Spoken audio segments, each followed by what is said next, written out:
Hey guys, how's it going? This is Gina with Impressive Glow Spray Tan and Teeth Whitening Training, where my ultimate mission is always to help women, moms, single moms learn how to start a side hustle as a spray tan technician or a teeth whitening technician and to build some financial independence in that process. So today's video is a little scary one. Let's talk about how to give you some tips and talk about the situation of clients passing out in your spray tan tent. If that has happened to you, give me a thumbs up. If you're interested in hearing about some of the tips I give you about how you can prevent that or how to deal with it when it happens, stay tuned. All right, guys. So if you have not had a client pass out in your spray tan tent or in your room or wherever you're doing spray tanning, consider yourself lucky. But it actually happens a lot more often than I think people talk about or care to discuss. It's not the funnest situation out there, I guess. But there are some things that should be done in order to prevent this as much as possible. So again, if you've had this happen to you, give me a little thumbs up in the comments if it's happened to you and how scared you were. Because it's extremely scary the first time this happens. Now, I will say this has happened to me on many occasions. Majority of the time it's when I'm doing trainings. But I've definitely had other situations where it has happened in my studio. It scared the crap out of me the first couple times. But I've definitely been able to start to recognize it way before it happens. And I've taken some proactive tips in making sure that we prevent that as much as we can. So it is summer, and with summer comes excessive heat. And I know especially this year, it's been getting super hot in some areas, especially down south. I have some girls who work and have their businesses in like Alabama and Texas and Louisiana, and they have definitely been talking about how excessive the heat has been. Even in California was pretty hot yesterday for California. So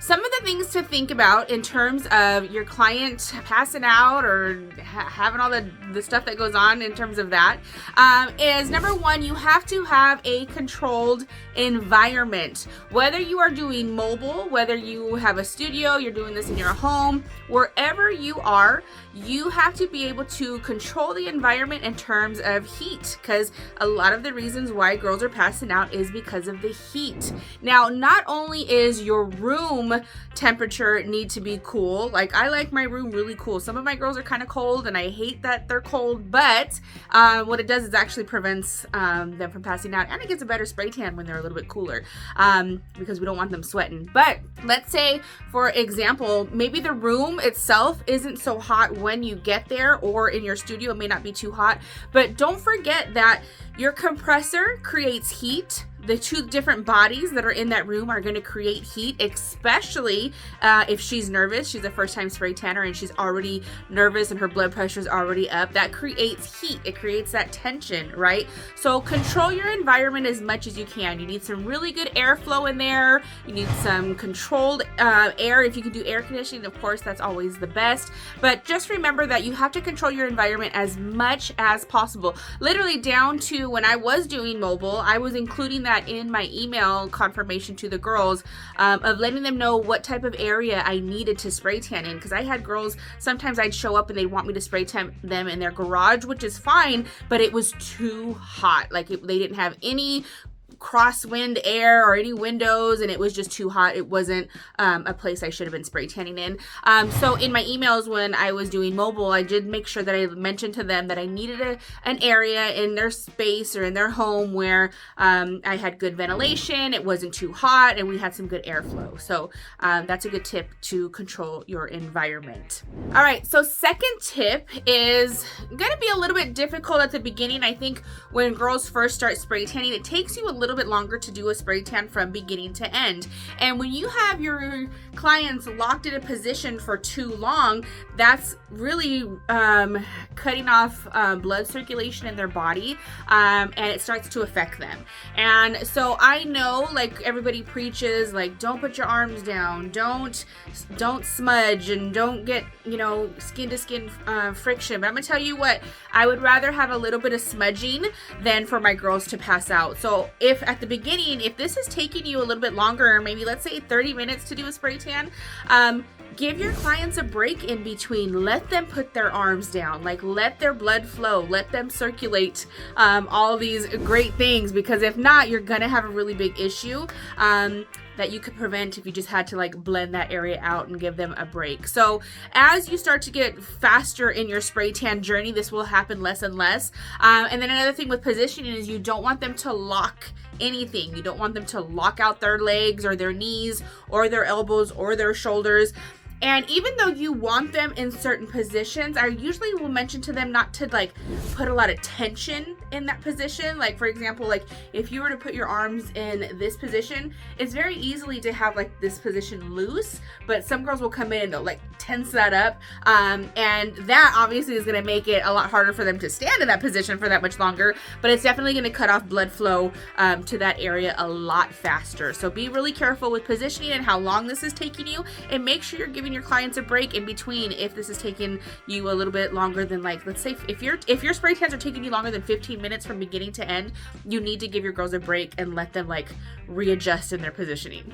Now, one of the biggest things I see as to the reasons why these girls are passing out with the addition to the heat, addition to positioning, is these girls, I don't want to say these girls like it's just them, but women in general, we don't eat. Like really, like we don't eat as much as we should. We're not drinking as much water as we should. So these girls are coming with an empty stomach, dehydrated. And so then when you put in conjunction the heat and all the positioning and stuff, that does not make a good mix. So I also include I don't include it in my regular spray tans, but when I'm doing training and I know that I'm gonna have a model here and she's gonna be in a position for a little bit longer than normally what I would have her in, and there's gonna be more bodies in here and it's gonna be a little bit hotter, in that confirmation email I make sure to let them know they have to eat something before they come, and they have to bring some water with them because it does tend to get a little bit hot.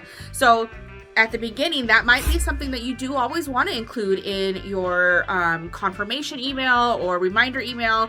Please make sure you eat. Please make sure you're drinking some water. We want to keep you hydrated, and we don't want you passing out in our spray tan studio or even doing mobile. So that's a really good tip, is to make sure that these girls are eating and getting everything that they need. All right, so those are my tips, my tricks. Keep some water, keep some granola bars in your mobile spray tan bag or in your studio.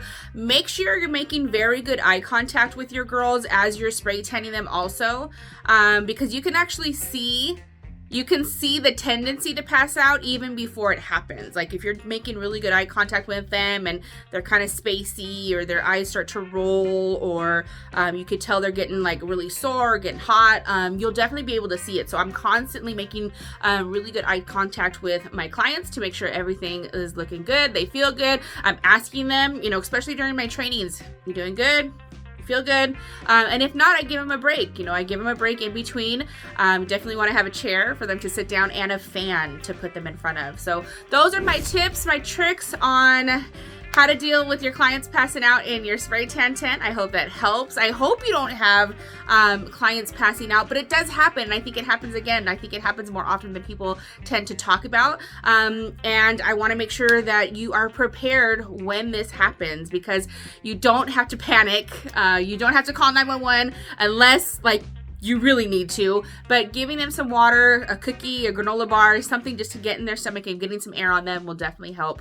I can't tell you how many countless naked bodies I've caught with spray tan solution all over me. But I try to limit that as much as I can. But definitely, I hope again that this helps you guys. Don't forget, I offer online, one-on-one and in-person spray tan and teeth whitening training. All my information will be in the description below. I hope you guys have a great day. I hope your businesses are thriving and you guys are super, super busy.